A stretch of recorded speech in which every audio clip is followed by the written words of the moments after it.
नमस्कार। आज हम solar inverter sigma plus model के बारे में जानेंगे, जिसकी रेटिंग 3 kVA 48 वोल्ट है। यहाँ हम आपको सिस्टम के डिस्क्रिप्शन, फीचर एंड फंक्शन के बारे में बताएंगे। Description and feature. UTL solar inverter sigma plus single phase pure sine wave output वाला सिस्टम है, जिसमें बैटरी, सोलर, ग्रिड और आउटपुट कनेक्ट करने का ऑप्शन है। इस सिस्टम के कंट्रोलिंग के लिए हाई स्पीड कंट्रोलर लगाया गया है। इस सिस्टम में सोलर से मैक्सिमम पावर को निकालने की क्षमता है, जिसको RMPPT टेक्नोलॉजी बोला जाता है। यह फीचर साधारण सोलर इन्वर्टर की अपेक्षा में 30% अधिक एनर्जी सोलर से निकालता है। इस इन्वर्टर में लोड को चलाने के लिए सोलर की प्रायोरिटी को हाई रखा गया है।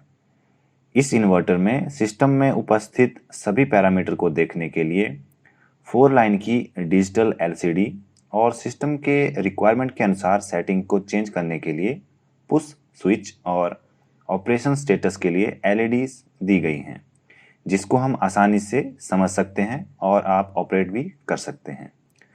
इस सिस्टम में डाटा लॉग्स और डिस्प्ले पैरामीटर को मॉनिटर करने के लिए USB का ऑप्शन दिया गया है, जिससे हम डाटा को अपने कंप्यूटर में देख सकते हैं। रिमोट मॉनिटरिंग के लिए सिस्टम में GSM और ईथरनेट का ऑप्शन है।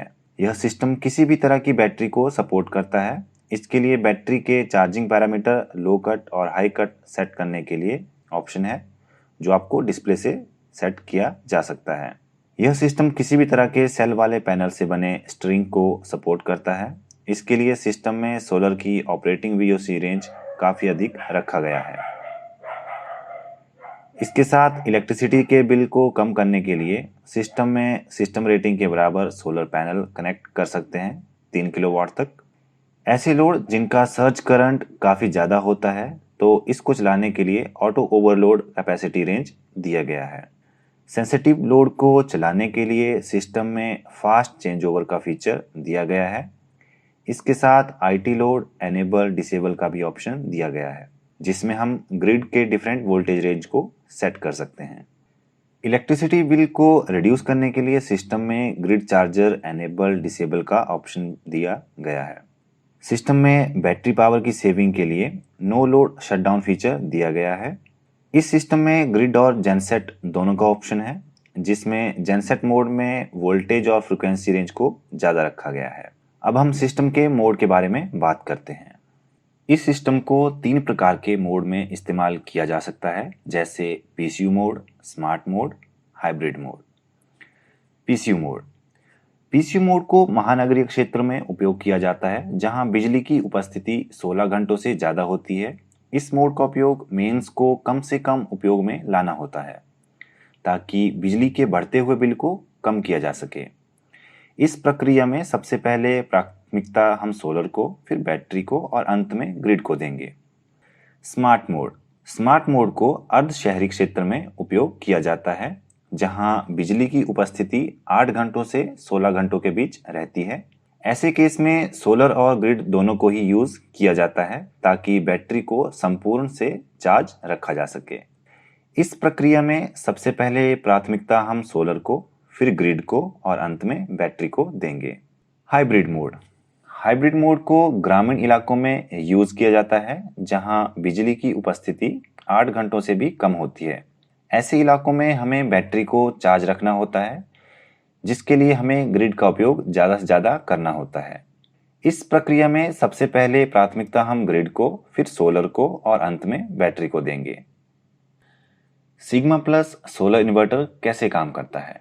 सिग्मा प्लस सोलर इन्वर्टर एक हाइब्रिड सिस्टम है, जिसमें ऑफ ग्रिड और ऑन ग्रिड दोनों के ही फीचर्स हैं, जो स्टैंड अलोन मोड में काम करता है। आप देख रहे हैं सिग्मा प्लस सोलर इन्वर्टर का ब्लॉक डायग्राम, जिसमें आपको sigma plus solar inverter, battery, solar, grid और आउटपुट के पावर फ्लो डायरेक्शन को दिखाया गया है। PCU। सोलर PCU में 2 पार्ट होते हैं। पहला DC to DC converter, second DC to AC and AC to DC converter. DC to DC converter. यह भाग सोलर से आने वाली पावर को रिक्वायर्ड बैटरी वोल्टेज में कन्वर्ट करता है और बैटरी को चार्ज करता है। सिग्मा प्लस में inbuilt MPPT with PWM charger controller होता है। DC to AC inverter and AC to DC converter.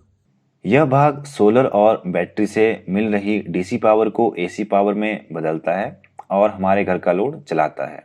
जब बैटरी और सोलर से मिल रहा डीसी पावर लोड को चलाने के लिए अपर्याप्त होता है तो यह लोड को ग्रिड पर चलाता है और साथ ही साथ ग्रिड से मिले रहे एसी पावर को डीसी पावर में बदलकर बैटरी को चार्ज करता है।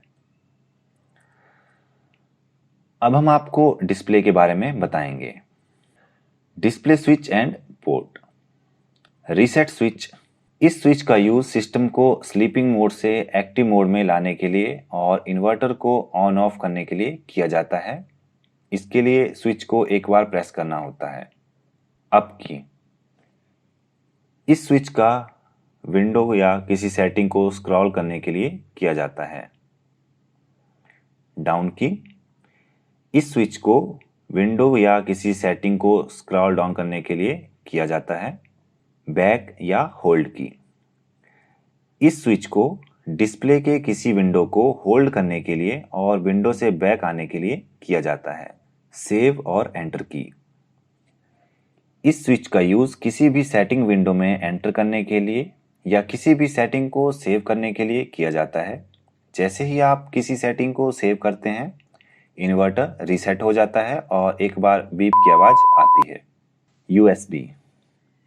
सिस्टम में यूएसबी बी टाइप पोर्ट दिया गया है। इसका यूज सिस्टम के डाटा लॉग्स और रियल टाइम डिस्प्ले पैरामीटर को अपने कंप्यूटर में देखने के लिए किया जाता है। LED indications. LED 1 system on. यह एलईडी दर्शाता है कि हमारा सिस्टम एक्शन मोड यानी सॉलिड ग्लो में है या स्लीप मोड ऑफ में है। यह एलईडी रीसेट स्विच को प्रेस करने पर ऑन ऑफ होता है। LED 2 inverter on. यह एलईडी इन्वर्टर ऑन की स्थिति को दर्शाता है। LED 3 SPV charging. यह एलईडी दर्शाता है कि हमारा सोलर पैनल का वोल्टेज ऑपरेटिंग रेंज के अंदर है। LED 4 grid charging. यह एलईडी दर्शाता है कि बैटरी की चार्जिंग ग्रिड सप्लाई से हो रहा है। एलईडी 5 बैटरी लो, हाई और एनएलएसटी बैटरी लो। यदि यह 500 मिलीसेकंड तक ऑन और 500 मिलीसेकंड तक ऑफ होकर ब्लिंक करता है तो इससे हमें यह पता चलता है कि हमारा सिस्टम लो बैटरी वोल्टेज में जा रहा है। हाई। यदि यह एलईडी कंटिन्यूसली ऑन रहता है तो इससे हमें यह पता चलता है कि हमारा सिस्टम हाई बैटरी वोल्टेज में जा रहा है। एनएलएसडी। यदि यह एलईडी 500 मिलीसेकंड तक ऑन और 4 सेकंड तक ऑफ होकर ब्लिंक करता है तो इससे हमें यह पता चलता है कि हमारा सिस्टम नो लोड शटडाउन में जा रहा है। LED 6 overheat and overload. Overheat. यदि यह एलईडी 500 मिलीसेकंड तक ऑन और 500 मिलीसेकंड तक ऑफ होकर ब्लिंक करता है तो इससे हमें यह पता चलता है कि इन्वर्टर का टेम्परेचर 85 डिग्री सेल्सियस से ऊपर है। ओवरलोड। यदि यह एलईडी कंटिन्यूसली ऑन रहता है तो इससे हमें यह पता चलता है कि हमारा सिस्टम ओवरलोड में जा रहा है। LED 7 mains low, mains high, frequency out, mains low.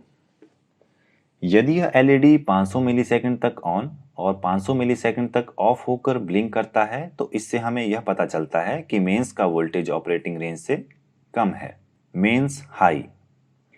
यदि यह एलईडी कंटिन्यूसली ऑन रहता है तो इससे हमें यह पता चलता है कि मेंस का वोल्टेज ऑपरेटिंग रेंज से अधिक है। Frequency out. यदि यह एलईडी 500 मिलीसेकंड तक ऑन और 1 सेकंड ऑफ होकर ब्लिंक करता है तो इससे हमें यह पता चलता है कि मेंस की operating frequency greater than 47 hertz और लेस देन 53 हर्ट्ज से आउट है। LED 8 fault. यदि हमारा इन्वर्टर सोलर चार्जर और ग्रिड चार्जर किसी फॉल्ट में बंद हो जाता है तो यह एलईडी ग्लो करता है। LED 9 MPPT overheat. यह एलईडी यह दर्शाता है सोलर चार्जर ओवरहीट में बंद हुआ है।